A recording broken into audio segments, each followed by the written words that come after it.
Bonjour ou bonsoir à vous tous et très heureux de vous retrouver à nouveau dans le Monde en 7. Vous connaissez désormais le principe de cette émission. Nous revenons sur quelques sujets de l'actualité de la semaine, les sujets marquants, et on refait le débat là-dessus. Et pour ce samedi, nous allons parler du Mali, où l'armée est en ordre de bataille pour reconquérir la ville de Kidal. Nous sommes là dans le nord du Mali. On ira ensuite au Niger pour évoquer le début du retrait des forces françaises. Du côté du Burkina Faso, Ibrahim Traoré, le président de la transition, fait le ménage dans l'armée après la tentative de coup d'État. Au niveau du Tchad, on va parler donc de ce mandat d'arrêt international lancé par les autorités contre Succès Masra, l'opposant en exil. Et une question pour finir, ce sera sur le Togo. Est-ce qu'on se dirige vers un report des élections législatives?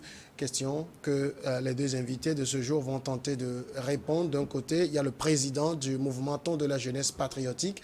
Vous l'avez reconnu, c'est Yao Eklo Nukunu. Monsieur Nukunu, bonjour. Bonjour à vous, Monsieur Samuel, et bonjour à tous les fidèles euh, spectateurs un peu partout dans le monde de New World TV et également à tous vos collaborateurs ici présents à New World TV. Et merci à vous d'avoir accepté l'invitation. Face à vous, il y a Akleso Esso qui est coach et consultant en communication. Akleso Esso, bonjour. Bonjour Samuel, bonjour à tous le personnel de New York TV et les téléspectateurs que ce soit du Togo ou de par le monde, ainsi que à tous ceux qui, de près ou de loin, aiment ce que le Togo fait du bien. Merci beaucoup également d'accepter notre invitation. Nous prenons tout de suite la direction du Mali. C'est le premier sujet. Au Mali, une imposante colonne de l'armée a pris le lundi dernier la direction du Kidal. C'est un mouvement de troupes qui ne passe pas inaperçu et qui survient au lendemain d'un week-end au cours duquel l'armée malienne a subi deux violentes attaques du CSP, le cadre stratégique permanent qui rassemble la plupart des groupes armés signataires de l'accord de paix de 2015.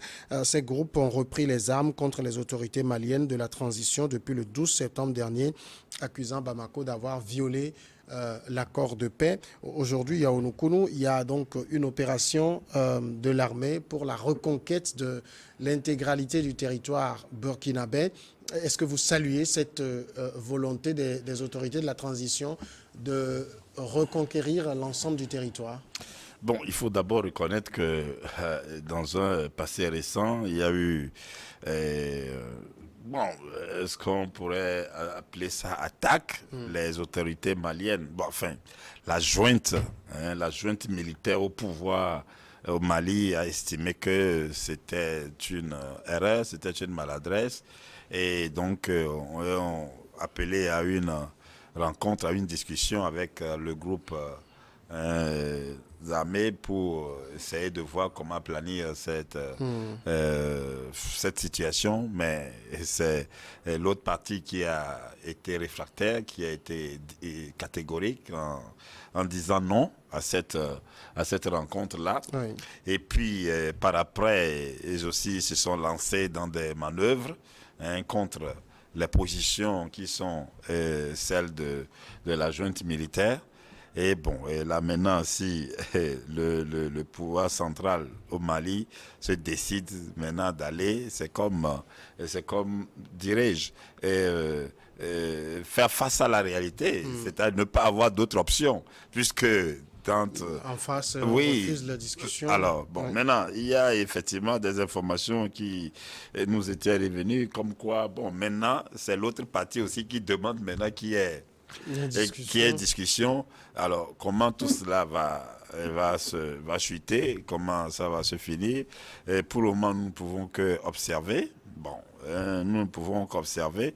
Et il faut aussi reconnaître que la junte malienne, aujourd'hui, se voit dans une certaine confiance du coup par la faveur, je dois dire, du groupe Wagner, dont aujourd'hui il se voit en des protégés de Wagner, et donc avec Wagner il se croit capable de pouvoir agir. C'est pourquoi il lance aussi cette opération là. Bon, nous attendons de voir ce que ça va donner, et vivement que l'essentiel est qu'ils retournent à la table des négociations et revenir à les accords de paix tels qu'ils les avaient définis. Et je crois que c'est sûrement ce qui serait la meilleure option pour les deux camps. À Clé-sur-Essor, aujourd'hui, et je pense que Yaounoukou nous le rappelait, ce sont la discussion avait été proposée par l'armée, qui a été refusée donc par les autres signataires de l'accord de paix. Aujourd'hui qu'ils se sont acculés, c'est eux qui appellent à la discussion, mais est-ce qu'il est possible pour l'armée de refaire volte-face, d'abandonner l'option militaire et de revenir à la table? D'abord, je pense qu'il faut aller au fond du problème pour savoir pourquoi ici il y a ce problème entre l'armée et les gens de CSP, je pense. Oui. En réalité, c'est plutôt l'armée qui a claqué la porte, qui a bafoué cet accord de paix d'Alger au début, parce que quand l'armée demandait à l'amitié de partir, l'armée n'avait pas mis dans les discussions les gens de CSP. Or, cet accord a été signé avec eux. Deuxièmement, quand l'armée sait qu'elle n'est pas prête pour remplacer l'amitié dans l'immédiat, l'armée ne devait pas précipiter les choses, comme quoi il faut que les gens partent et consolent. Donc, c'est quand les gens là sont partis qu'il y a eu insuffisance, qu'il y a eu de manque, que les gens ont su que nous sommes encore de laisser continuer. Tertio, en réalité, les rebelles ne sont pas des terroristes. Ce sont des Maliens qui sont mécontents de la gestion du pays. Et parce qu'il n'y a pas des écoles, ils réclament un certain nombre de choses. Donc, on devait normalement les satisfaire. Maintenant, quand Assimi Goïta est venu, quand il lance son référendum, il n'a même pas constitué ces gens-là. C'est-à-dire qu'ils sont des laissés pour compte. Donc, eux, dans leur fief, ils sont meurtris par rapport à ces gens. On ne les considère pas. C'est d'où ils avaient même menacé au début qu'ils vont reprendre les armes s'ils n'ont pas un interlocuteur sérieux. Malheureusement, pour les pourparlers, au lieu que Assimi Goïta cherche un intermédiaire ou un négociateur pour les pourparlers, non, il ne l'a pas fait.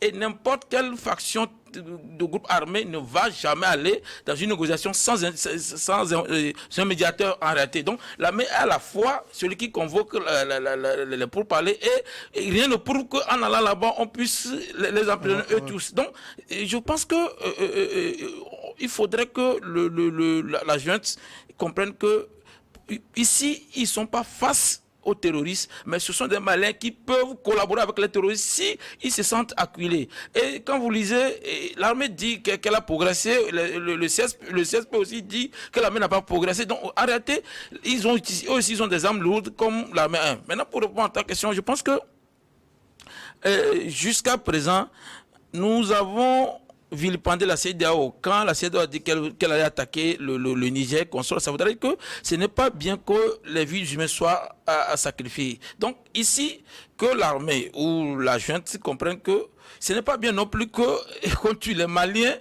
au nom de quel idéal que ce soit, mais il faudra aller sur la table pour comprendre que c'est un problème intermalien et il faudrait négocier, savoir qu'est-ce que les autres veulent. À défaut de les satisfaire à 100%, 40, 50, 60%, c'est mieux. Donc, ils n'ont qu'à aller à la discussion. Parce que quand vous relisez les réclamations de la Zawad, arrêtez, c'est que c'est purement les besoins sociaux qu'ils avaient réclamés. Donc, que la même malienne comprenne et négocie ça avec eux, ou la junte comprenne et négocie ça pour que les vies humaines ne se... Parce que quand vous allez vers le nord même, il y a des populations qui sont fatiguées, mais ils vont négocier avec les terroristes. Imagine que ces populations négocient avec les terroristes, ce que ça va donner au Mali. Donc je pense que l'armée pour jouer son rôle, l'armée doit aller négocier et appeler un médiateur pour que sur qui les factions ou le CSP est confiant pour discuter. D'ailleurs, le Togo est là, s'il le veut, pour appeler les deux. Il peut venir au Togo pour discuter, mais c'est que je ne suis pas sûr que l'armée ira à Bamako. Comment dire, les gens du CSP iront à Bamako pour discuter par rapport à ces négociations. Alors aujourd'hui, Yaounoukou, ça montre quand même que si l'option militaire est aujourd'hui sur la table de l'armée qui conquiert quand même, il faut le dire, parce que l'avancée, c'est une troupe impressionnante, plus d'une centaine de véhicules, des centaines de soldats qui sont lancés à l'assaut de Kidal. C'est quoi? L'armée exprime un certain ras-le-bol aujourd'hui? Non, monsieur Samuel, pourquoi parler de ras-le-bol? Non, moi je pense plutôt que l'armée s'inscrit dans une forme d'agitation l'armée, comme je l'avais dit précédemment, parce que ayant l'appui de Wagner, se croyant invincible, se croyant, parce que, bon, entre-temps, il y a des matériels militaires russes qui leur avaient été livrés. Alors, pour eux, c'est suffisant. Ils se croient tout puissants. Ils se disent, bon, maintenant, nous avons la puissance et nous pouvons écraser. Voilà. Ils se mettent dans cette option. Mais je crois que, est-ce que, bon, il nous revient maintenant de juger, de prononcer un jugement, mais moi je pense pour ma part que l'essentiel, c'est comme l'a dit l'espérance, c'est mieux qu'il fasse prévaloir le dialogue, la discussion, qu'ils reconnaissent les faux pas, les maladresses qu'ils ont commises, cette junte a commises, et qu'ils s'inscrivent dans cette position plutôt de négociation avec, parce que ce sont des Maliens également. Alors donc... mais en même temps, des Maliens qui ont pris des armes. Ben écoutez, des Maliens qui ont pris des armes, ça veut dire qu'il y a un mécontentement. Ils n'ont pas pris les armes aujourd'hui. Ils n'ont pas pris les armes avec l'arrivée d'Assimi Goïta aussi également, qui ont pris les armes. Ils ont pris le pouvoir par les armes, ce qui est totalement illégal, ce qui est totalement contraire à la Constitution, ce qui est une violation. Eux-mêmes, d'abord, qui se disent autorités du Mali, sont l'incarnation d'une violation. Eux-mêmes, cette junte malienne est l'incarnation d'une illégalité. Bon, donc, je crois qu'il faut essayer de recadrer les choses à travers un dialogue et puis comprendre la responsabilité qui est celle de l'État vis-à-vis de tous les Maliens. Sur toute l'étendue du territoire. Et je crois que ces mécontents-là, n'oubliez pas que il y a eu même certains qui, dans leur reconversion, réintégré, comment dirais-je, l'armée, parce que il y a eu des négociations qui ont abouti à convaincre, etc. Donc moi, je pense que cette option est beaucoup plus salutaire pour le Mali, pour les Maliens, que de voir qu'on a le soutien de Wagner, qu'on a des appuis en matériel militaire de la Russie, et bon, donc du coup, il faut aller écraser. C'est ça le propre, malheureusement, de nous les Africains, malheureusement. Avec les Soso, il y a quand même, on voit l'avancée de l'armée qui a conquis un certain nombre de villes. Est-ce que ça montre qu'on a en face un CSP qui est affaibli? Il est vrai qu'il y a eu quelques problèmes depuis 6 mois entre les principaux dirigeants de CSP. Mais n'oublions pas que moi, je ne peux pas jeter des fleurs à l'armée parce que ce sont des groupes armés. Si les groupes armés arrivent à tenir tête à l'armée, en réalité, c'est que c'est l'armée qui a dessus. Parce que ça fait presque plus d'1 an que les Maliens ont dit à la France de partir, l'aménagement de ça. C'est-à-dire que normalement, ils avaient la politique, ils avaient les moyens de leur politique. Donc, ça ne devait pas créer pour ça, devait aller. Malgré le fait même qu'il y ait la force Wagner à leur côté, c'est pas aussi facile que ça. Je voulais dire tout de suite on annonce même que les gens de CSP ont également des armes lourdes. Donc ça veut dire que ce n'est pas facile. Et en plus, le Mali, c'est plus d'1 million de kilomètres carrés. Ce ne sera pas chose aisée pour les forces armées. Mais sans oublier qu'il y aura les espions ou les traites parmi l'armée également qui donnent des positions à cela. Donc on a l'habitude pour appeler ce genre de choses une guerre asymétrique parce que vous ne savez pas qui est pour vous. Donc on peut toutefois, dans la guerre souvent, on vous laisse avancer et puis on vous encercle aussi. Donc, tout ce que l'armée malienne fait, et c'est une erreur même de dire qu'on a conquis, parce que tant qu'on n'est pas fini, vous donnez votre position à votre ennemi. Vous allez voir, c'est pourquoi, entre-temps, quand les gens crient au Togo que le gouvernement n'annonce pas le nombre de morts, tout ça, parce que quand vous le faites, vous donnez l'information à votre ennemi. Et on ne donne non seulement pas ce que vous avez fait, ni seulement ce que vous avez fait, parce que jusqu'à ce que ça finisse, vous taisez sur des informations névralgiques. Donc, c'est ça. Moi, donc, là, c'est d'abord une opération de com quand ils montrent toute une colonne de voitures pour montrer cela. Ça aussi va exciter, galvaniser les terroristes, comment dire, les rebelles. Et n'oublions pas que c'est sous la pression des États-Unis qu'ils avaient désarmé. Et s'il y a plus cet États-Unis au nord de la musulmane qui les effraie, ils peuvent faire tout ce qu'ils veulent. Et les armes qui ont quitté la Libye, vous savez bien que dans le Sahel, il y a la majorité de ces armes. Donc, je pense que l'armée a à gagner. Si et ils s'entendent avec la population des Maliens. Je l'ai déjà dit tout de suite qu'une partie de la population, ne serait que des gens du Nord, veulent négocier avec les terroristes. Or, les terroristes, ce sont des gens qui viennent sans foi ni loi, qui font ce qu'ils veulent. Donc, imagine que les rebelles s'entendent avec les terroristes, puisque Wagner avec l'armée malienne. Si les rebelles s'entendent avec les terroristes, vous voyez qu'il y aura trop de dégâts. Donc, nous voudrons que ces guerres finissent très vite, ou bien ces tourments finissent, et il n'y a qu'un seul moyen, c'est aller autour des tables. Il ne faut pas que l'armée malienne pense que parce qu'il y a Wagner qu'elle est invincible. Non, dans toutes les guerres, si on vous dit quels sont les matériels militaires que les États-Unis avaient avant de démissionner au niveau de la guerre de Corée et je parle de la guerre de Vietnam, je vous assure que ce n'est pas forcément évident que parce que vous avez la supériorité numérique, vous allez gagner, ou bien vous avez la supériorité matérielle, vous gagnez. Donc la même Malienne n'a qu'à revenir sur ces sentiments pour dire que c'est entre nous, négocions pour que les choses aillent mieux. Mais maintenant, négocier, mais moi j'ai envie de demander négocier quoi? Parce qu'on a un accord de paix qui date de 2015, qui était censé être la rampe de lancement de discussion, mais là on voit que cet accord de paix semble enterré. Mais, Monsieur Samuel, vous savez, lorsque souvent on a l'habitude d'évoquer la Libye dans cette situation, face à cette situation de ce qu'on appelle terrorisme, etc., lorsqu'on évoque la Libye, mais qu'est-ce que Kadhafi a eu à faire? Kadhafi, comment est-il arrivé à s'entretenir, à arriver à une entente avec tout ce monde-là pour les calmer et pour les faire taire et les mettre dans des conditions qu'il faut, et qu'il a fallu d'abord la chute de Kadhafi pour que la Libye, avec également, il faut le reconnaître, différents groupes ethniques libyennes, il y en a aussi beaucoup qui aspiraient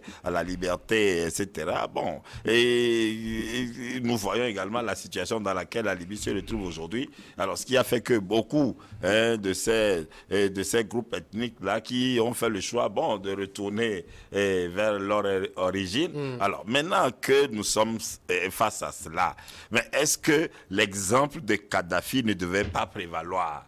Si Kadhafi a pu s'entretenir, s'entendre avec tout cela et les contenir en Libye tranquillement, et que maintenant Kadhafi n'y est plus, est-ce qu'il ne faille pas aller dans la même logique là? Mais c'était une paix précaire. Bon, oui, parce qu'après, on a vu, ce sont ces mêmes groupes qui ont été armés par d'autres puissances pour s'opposer au pouvoir de Kadhafi. Il faut dire que le débat ici, ce n'est pas autour de Kadhafi, parce que sinon, il y a beaucoup de choses. Oui, mais il y a beaucoup de choses à relativiser par rapport à la situation de Kadhafi, où beaucoup ont toujours tendance à en accuser que l'Occident, ce qui n'est pas forcément entièrement le cas avec moi, parce que j'estime que Kadhafi, il a eu à faire des faux pas, il a eu à faire des erreurs, à commettre des erreurs qui l'ont rattrapé. Ce n'est pas le débat. Mais quoi qu'il en soit, je pense que c'est ce premier pas qui a été acté au Mali avec l'accord de paix. Voilà, etc. Alors maintenant, mais c'est possible encore aujourd'hui de sauver cet accord de paix de 2015? Mais, Monsieur Samuel, de toute façon, il y a une chose aussi. Les militaires, la junte militaire au Mali, je le dis, j'insiste, incarnent une illégalité. Voilà, ils incarnent une illégitimité. Alors moi, je pense que parce que cet accord qui avait prévalu n'a pas été signé avec une jointe. Non, mais ça a été signé avec un pouvoir légitime, régulier. Voilà, régulier. Alors donc, est-ce que dans ce contexte-ci, et nous voyons aussi toutes ces manœuvres-là, que cette junte militaire, ça donne en annonçant le report des élections, etc. Donc ça veut dire que il faut juste comprendre qu'ils ont un agenda obscur, hein, ils ont des intentions, hein, qui ne disent pas leur nom, et dans cela, ils vont maintenant initier des manœuvres de toute nature obscure pour justifier une situation d'instabilité, oui. hein, comme par exemple, nous l'entendons également avec ce Burkinabé, ce putschiste burkinabé aussi, qui aux premières heures, voilà. Bon, donc voilà, donc les gens se mettent dans une manœuvre là. C'est pourquoi moi, nous, depuis le début, tant que je sais que les coups d'État incarnent une certaine illégalité, les coups d'État ne respectent pas l'esprit constitutionnel, moi je condamne toujours. Parce que des gens qui font des coups d'État, ce ne sont pas des gens qui sont dignes de confiance. Voilà. Hein? Les gens qui sont des putschistes ne sont pas des gens qui sont dignes de confiance. Ne sont pas des gens qui doivent être des interlocuteurs crédibles. Parce que ce sont des gens qui ont toujours des agendas obscurs. Ce sont des gens qui ne sont pas de bonne foi. Et je doute même, hein, de leur amour de leur pays. Et au contraire, nous voyons, hein, que c'est des manœuvres qu'ils vont maintenant initier pour justifier leur pérennité au pouvoir. Et ça, c'est dommage, c'est triste, c'est lamentable. Alors, ici, par rapport à ce que dit Yao Klonokunu, on avait écouté l'annonce il y a quelques jours du report des élections qui étaient censées avoir lieu en février 2024. Est-ce que cette opération militaire qui intervient quelques jours après cette annonce, beaucoup disent que ces militaires ont envie de poursuivre leur je ne vais pas appeler ça mandat, mais leur présence au sommet de l'État? En réalité, je le dis, c'est une opération de communication pure et simple qu'ils ont fait, puisque ils avaient annoncé que les élections n'auront pas lieu et qu'ils auraient besoin de plus de temps. Donc, cette attaque ou cette manœuvre militaire, juste pour dire que nous avons raison pour ce pourquoi on a fait ceci. C'est pourquoi Imam Diko, je ne sais pas comment on l'appelle, s'insuit contre cela et qu'il veut lancer encore les gens pour marcher. Sans oublier que c'est lui-même qui a créé tout cet état, ces choses-là. Moi, je pense que, vous voyez, quand vous lisez Machiavel, dans tout ce qu'il dit, c'est qu'un dictateur, quand il vient, il vous arrose au début et puis il vous galvanise, ensuite il vous étouffe sous des prétextes que la patrie d'abord, mais eux-mêmes ils ne respectent rien de ce qu'ils disent. Voyez, nous savons déjà depuis longtemps que quand ils sont venus, tout ce qu'ils disent, ils n'allaient pas faire. Ils avaient reproché à Ibeka, je pense que c'est le nom, l'ancien président, de ne pas sécuriser le pays, patati patata. Ils sont venus et ils ne font pas mieux. Et quand vous voyez le bilan actuel qu'on a créé, d'abord je remercie la France d'être partie. Je t'avais même dit ici qu'elle partira de toute la manière. Et si c'est que la France n'est pas partie, ils allaient s'enliser dans des comment dit, colonisation, patati patata. La France est partie, mais on voit le résultat. Et des gens ne se soucient même pas de la vie du Mali. Ils préfèrent, quand on prononce un discours aux Nations Unies, ils disent que la personne est venue avec il reçut triomphal. Mais on n'est pas allé à une guerre, on n'est pas allé à une conquête non plus. Mais les gens, c'est que finalement, vous allez dire que c'est comme si c'est du théâtre, ils font à la tête du pays. Et moi, je pense que ces coups d'État m'ont appris une chose, les partis politiques sont importants dans un pays. Parce que, quoi qu'ils disent, vous allez voir que les politiciens sont à même de gérer ces genres de situations que les militaires. Parce que quand vous les voyez, ils ne veulent même pas qu'on les conteste, ils ne veulent même pas qu'on dise que ce n'est pas bien fait. Quand ils proposent, ils veulent que tout le monde dise d'accord, alors que ce n'est pas le cas. Donc, les gens confondent quelque chose. Quand on parle de coups d'État militaire, il y en a qui sont venus sur les médias s'amuser pour dire que ce sont les coups d'État constitutionnels qui entraînent. Non, arrêtez, ce sont les coups d'État militaires qui sont plus graves. Les coups d'État militaires entraînent les coups d'État institutionnels constitutionnels en même temps automatiquement. Parce que quand ils viennent, ils suspendent la Constitution, ils suspendent les institutions, mais les gens ne comprennent pas. Il n'a jamais eu un coup d'État comment il faut institutionnel qui a été suivi directement par un coup d'État militaire. Mais très souvent, les coups d'État militaires, ça suspend tout automatiquement. C'est le plus grave en réalité, c'est le coup d'État militaire. Et je ne sais pas pourquoi, quand on essaie de dénoncer ces gens, les gens pensent que nous sommes contre qui. Même des fois, on va jusqu'à le traiter de francophile, alors que ce que tu dis, la voie sur laquelle vous nous amenez, ce n'est pas bien. Et je pense qu'il ne faut pas que on distrait la population. Parce qu'actuellement, moi je pense que Assimi Goïta, il avait fait des magouilles jusqu'à ce que la CEDEAO ait accepté ce qu'il voulait et qu'il lui, ce n'est pas forcément lui qui peut amener le pays à l'élection. Quelqu'un d'autre peut le faire. On peut, d'une manière ou d'une autre, amener quelqu'un d'autre à faire mieux. Quand ils sont venus que le pays règle le problème pas. Sur ce qu'il fait, moi je suis sûr que quand Imam Diko va lancer les gens dans la rue, on va bastonner les gens, il y aura encore des tueries. Donc, ce qu'on a reproché va encore revenir. Et vous allez voir, c'est la même scène que sur Burkina et Guinée, c'est la même chose qu'on vit. Donc, je préfère que les nouveaux gouvernants de ces pays-là comprennent que on ne gère pas un pays comme ta maison. C'est vrai que tu es le chef de famille de ta maison, mais quand c'est 2 ou 3 personnes que tu dirais qui ne sont pas de ta famille, c'est autre chose. Et le problème, c'est que les gens là n'ont jamais fait une vie associative pour comprendre que quand vous êtes ensemble, tout le monde peut ne pas être d'accord avec vous, mais il faut gérer par consensus. Mais ils ne veulent pas, parce que si ce sont des gens qui veulent la paix au Mali, qui cherchent, ils n'allaient jamais bâcler l'accord de paix signé en Algérie, parce que c'est au nom de l'État qu'on l'a fait. Et il y a quelque chose en droit qu'on appelle la constitution de l'État, la continuité de l'État. C'est-à-dire que ce soit pas vous ou pas, l'État continue. Mais eux, ils suspendent ce que l'État signe avec eux. Ce n'est pas bien. Donc il faudra qu'ils reviennent à de meilleurs sentiments pour que le Mali soit gagnant. Moi, je dis que j'en ai ras-le-bol que chaque fois des vies humaines soient sacrifiées au nom des lubies des personnes. Non, il faudrait que les colonels au pouvoir reviennent à de meilleurs sentiments. D'accord. On va passer au second sujet. Nous parlons maintenant du Niger. On va évoquer là-bas le retrait des troupes françaises. Un retrait qui débute donc en cette fin de semaine. C'est suite aux annonces d'Emmanuel Macron, les troupes de l'armée française stationnées au Niger vont commencer par se désengager. En cette fin de semaine, le ministre des Affaires étrangères a annoncé jeudi que le désengagement, dans le but de mettre fin à la présence militaire française d'ici fin 2023, donc se fera en cette fin de semaine. Cette manœuvre doit permettre le retour de l'ensemble des militaires en France avant la fin de l'année. C'est ce que donc a annoncé le Quai d'Orsay. Là également, il y a Onokolo, mais un peu, ça ressemble un peu à la première question que j'avais posée sur le Mali. Est-ce qu'on peut estimer que c'est une victoire pour le nouveau pouvoir au niveau du Niger d'avoir obtenu le départ des troupes françaises?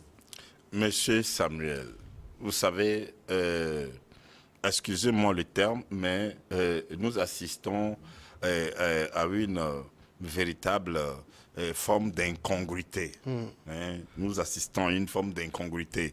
Et ce n'est pas étonnant pour des gens qui piétinent la Constitution, pour des gens qui sont illégitimes, et alors de tels actes venant d'eux, parce que la présence de l'armée française au Niger a été actée par un pouvoir légitime, par un président élu qui a pris une décision de façon en harmonie avec les tests du pays. Et donc, pour des gens qui sont des illégaux, des gens qui sont des poutistes, qui s'adonnent à de ces genres de manœuvres, bon, moi, je vois tout simplement que la France, vous savez que dans les premiers moments, a été ferme dans sa position, que ces gens-là qui se prévoient autorité du Niger n'incarnent pas une légitimité. Ils ne sont pas un interlocuteur des gens qui soient à même de donner une injonction, etc.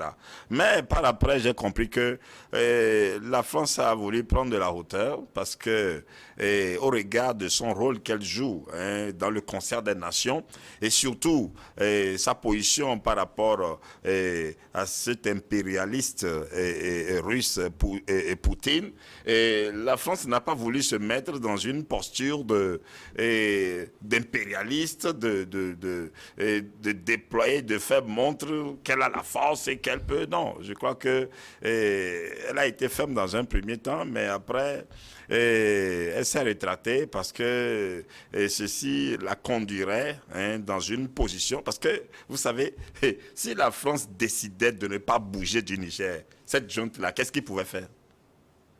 Qu'est-ce qu'ils peuvent faire?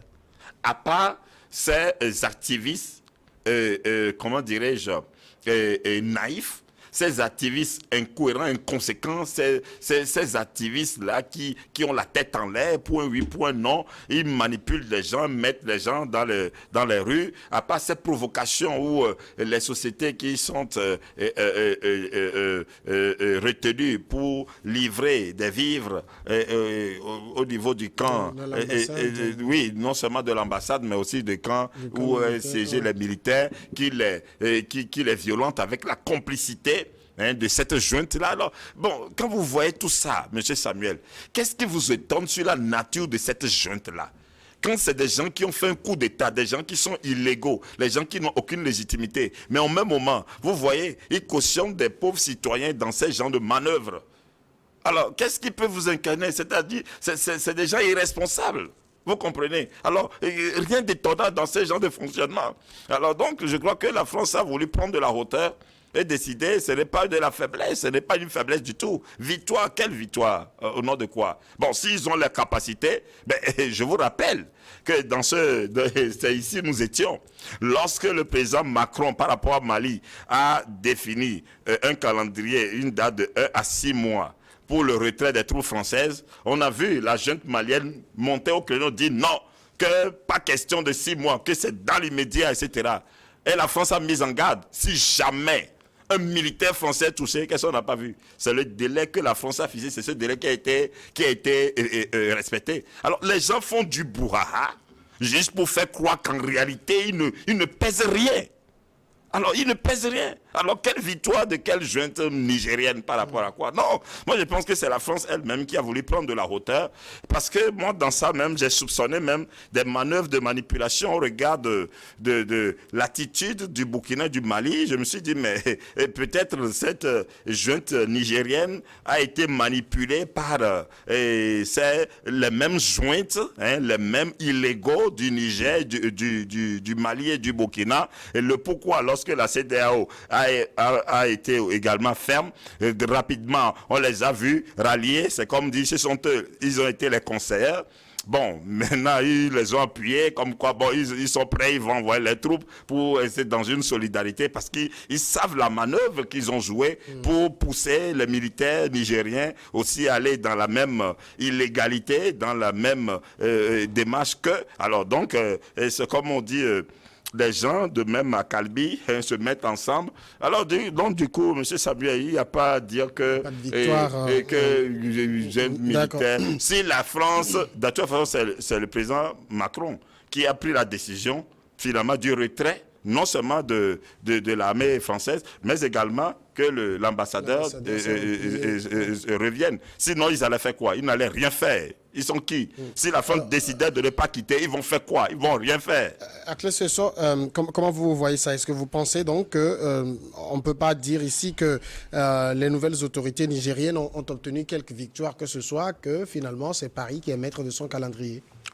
Et le souci, c'est que je ne comprends pas, Victoire. D'abord, vous êtes allé à une bataille, vous êtes allé à une compétition, vous êtes allé à une guerre. Mais ici, je ne vois pas la junte aller quelque part pour faire ça. Parce que quand vous voyez, quand on demande à une population d'aller remplir le stade pour que quand la CEDEAO attaque, qu'il fasse bouclier humain, moi je ne pense pas que c'est pas, parce que je ne sais pas ce que les gens ont eu dans la tête avant d'aller. Imagine qu'on attaquait. Donc, les gens là qui ont accepté mourir, est-ce qu'ils comprenaient des choses? Non. Je pense que la famine, le chômage et le consomment tellement qu'il y a de problèmes en Afrique qu'on mélange tout. Je peux ne pas être d'accord sur la manière que le gouvernement recrute des gens. Mais je n'ai pas une raison pour que je brandisse de l'arme pour dire que je dois renverser le gouvernement. Je ne comprends pas. Il y a des Togolais qui sont ici, qui brandissent que non, c'est bon, au coup d'État. Mais je me dis, ils n'ont qu'à aller au nord du Togo pour voir ce que la population riveraine vit par rapport aux gens de terroristes. C'est-à-dire que quand ça ne se passe pas chez vous, vous pensez que c'est une sorte d'amusement. Les gens de coup d'État créent tout un désordre, déstabilisent toute une nation et des gens perdent leur boulot, tout. Économiquement, on perd, mais les gens ne le comprennent pas.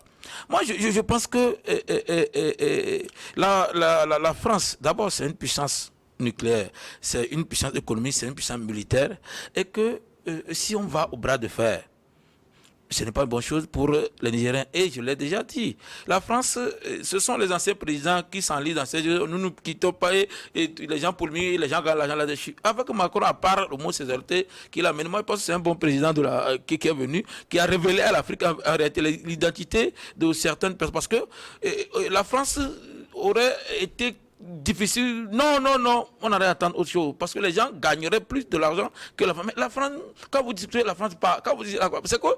Ils ne veulent plus. Les gens crient, au même moment, ils demandent l'argent à la francophonie, ils demandent l'argent à l'agence française de développement. Ils font autre chose, mais ils commandent derrière. Mais ce n'est pas cela. Oui, mais en même temps, ce que je veux dire, est-ce que vous pensez que Paris serait parti de gré?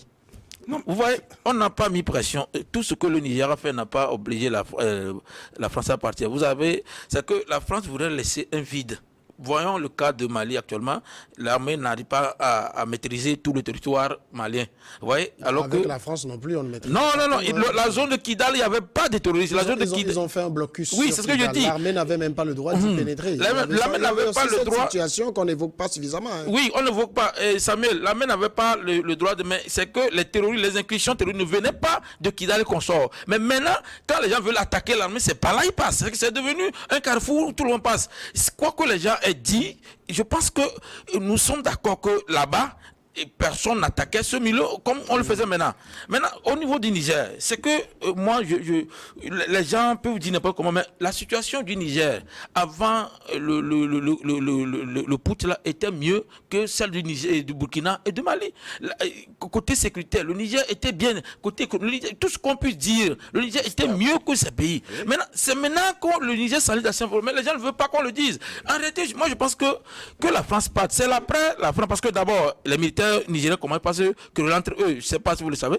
Ils se querellent entre eux parce qu'il y a des gens qui ne sont pas d'accord. Ils trouvent même que, comment on l'appelle, Tiani, il est légitime par rapport à eux, puisque quand lui aussi, on lui a donné des milliards d'aller payer des armes, qu'il a empoché, tout ce qui a amené ce problème. Il n'a pas. Donc, je me dis, ce n'est pas une guerre, ce n'est pas obtenir une victoire. Vous voulez gérer mieux le pays, faites, on va voir. Et le mieux, c'est que les coups d'État formel qu'on connaît et qui donne de bons résultats, c'est quand les militaires jugent que celui-là n'a pas géré bien et qui vient faire le coup d'État, on remet le pouvoir à un civil.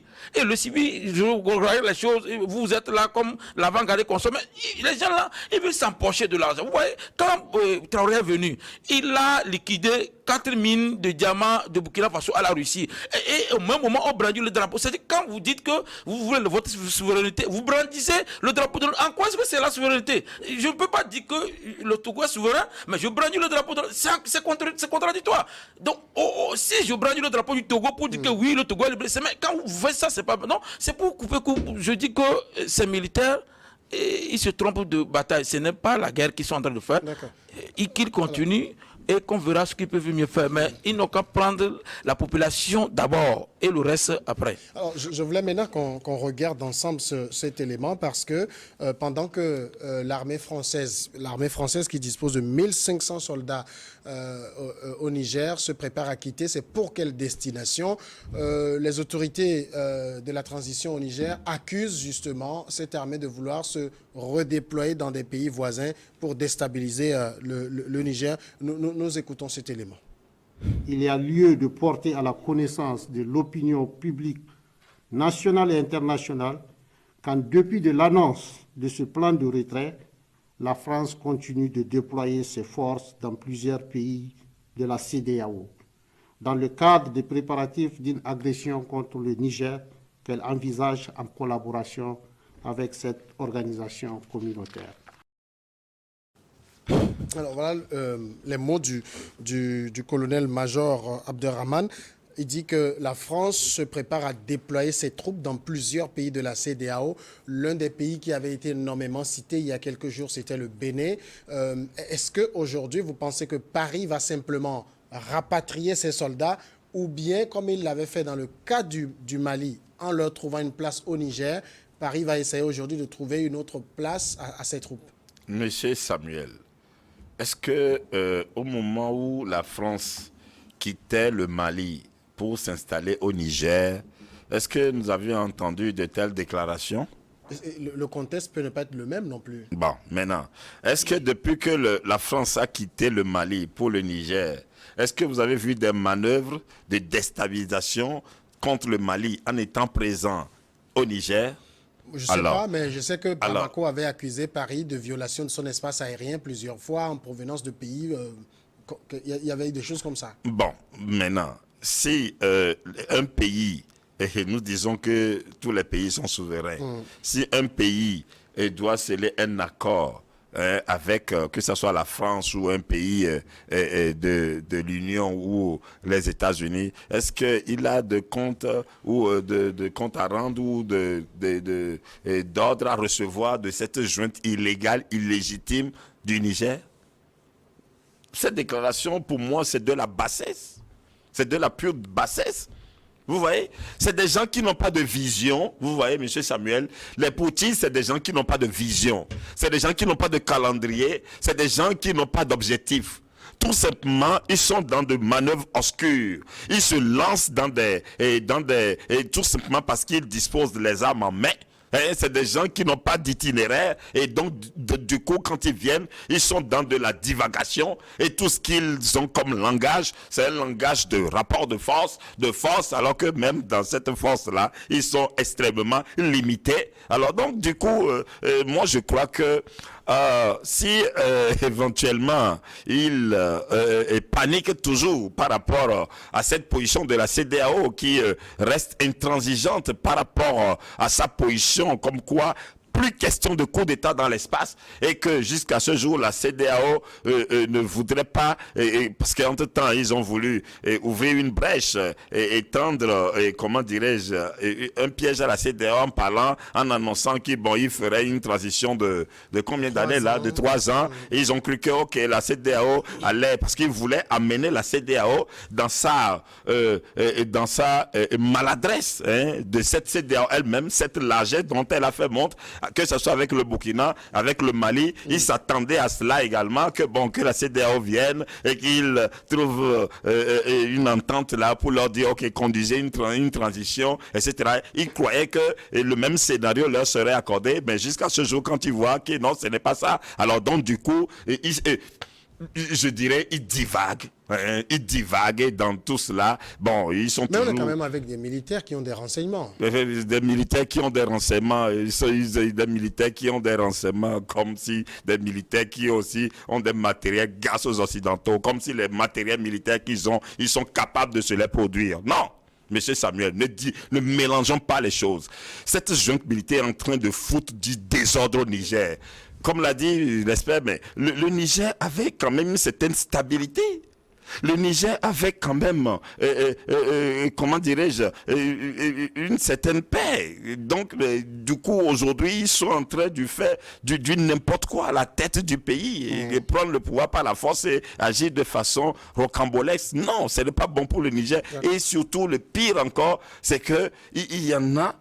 Comme je l'avais dit, il y en a des gens qui sont des naïfs et qui, je ne sais pas pourquoi, l'Africain n'a que comme capacité, comme savoir-faire et comme potentialité la manipulation de ses propres frères.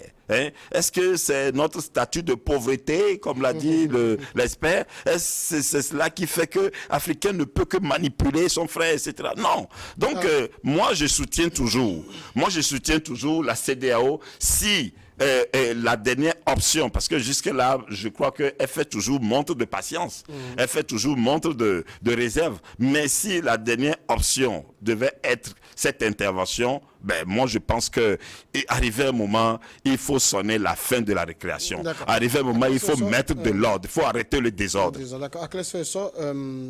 Que les autorités nigériennes accusent la France de vouloir se redéployer dans des pays voisins, des pays membres de la CEDEAO pour déstabiliser Niamey. Vous y voyez là une accusation sérieuse ou on est encore dans la com? C'est du dilatoire. En réalité, vous voyez, un politicien aguerri ne ferait jamais cette déclaration parce que la diplomatie demande à ce que il y a des retenues dans vos propos. Vous voyez, c'est le Mali qui dit que la France viole, c'est le Niger qui dit que la France viole sa souveraineté. Maintenant, au nom de quoi le Niger veut violer la souveraineté d'un autre État? Que la France veut signer un accord avec un autre pays, ça ne regarde pas. Il y a les bases militaires russes, chinoises et consoles partout en Afrique. Vous allez en Djibouti, il y a plus de 6 bases militaires. Et il y a bases militaires françaises au niveau du Sénégal. Pourquoi on en a parlé? Et en plus, le Bénin, il y a plus de 40 ans, il y a la base militaire française là-bas. Donc, si la France, à cause de ce que vous dites, parce que ce sont des conteneurs, tout ça, on ne peut pas le déployer dans les médias, on peut amener si on partir avec. Mais je pense que c'est que ce colonel est aux abois juste pour encore tâcher le nom de la... Parce que en réalité, quand vous cherchez quelqu'un de chez vous, peu importe là où il est allé, ça ne vous regarde pas. Vous sécurisez votre territoire et vous faites tout pour que lui ne puisse pas vous atteindre. Parce que ce sont des déclarations fortuites. Et en plus, vous voyez que la France ne répond pas à ces genre de choses. Sinon, normalement, on pouvait porter plainte contre ces genre de déclarations parce que le Bénin est souverain. Donc, le Niger, le Bénin, ce sont des États différents. Que le Bénin adopte une situation, que cela ne plaît pas, c'est le problème. Le Bénin n'a pas reproché à ce colonel pourquoi lui il est venu à la tête, mais il a fait coup d'État. Mais le pays où on n'a pas fait coup d'État, c'est lui qui doit ce pays. Et je pense que c'est comme si ils sont dans une sorte de déstabilisation générale des pays, parce qu'il y a une sorte de manipulation. Et moi je le dis, et Peter Abraham a dit, le Sud-Africain dit que notre continent a 3 ennemis. Et le passé, le blanc et la famine. Mais il faut nous associer avec le blanc pour tuer la famine et le passé. Donc je pense que il y a voici militaires, tout ce qu'ils utilisent actuellement, 60%, 70% sont des matériels français. Quand vous vérifiez, c'est même les armes, tout ce qu'il faut, jusqu'à ce que ça doit faire 5 ans avant qu'ils ne prennent pour les Russes. Mais tout ce qui, même information, la plupart, les mécanismes, puis ils ont été formés, Assimi Goïta, à Doumbouya, et Damiba, eux tous, il y avait un projet américain qui formait les chefs militaires, eux, on les avait formés avant qu'ils ne fassent les coups d'État. Donc, vous êtes formés par les gens là, tout ce que vous avez fait, c'est là-bas que vous avez fait. Donc, moi, je pense qu'il faudrait qu'on n'oblige pas la population. Pire encore, les gens voient Doumbouya qui épouse une Française gendarme, et puis la même personne vous dit que la Française ci, la Française ça. Je ne comprends pas, parce que n'oublions pas que si on est en Afrique, d'après notre tradition, les enfants de Doumbouya sont des neveux des Français. Ouais, Doumbouya, quand même, il est un peu circonspect. On ne l'a pas encore vu dans les oui. c'est ça. Donc, moi, je dis que quand le pays ne va pas bien et que vous êtes venu pour changer réellement les choses. Parce que moi, je suis en train de voir, ils savent que la France est en train de partir, donc ils n'auront plus consistance pour bavarder, dire quoi. Donc, ils étaient encore sur cela. Et en plus, le Niger n'a qu'à construire le Niger que de s'attaquer chaque fois à la France. D'autres pays, on va marquer la pause si vous permettez. C'est le journal 10 minutes et on sera de retour.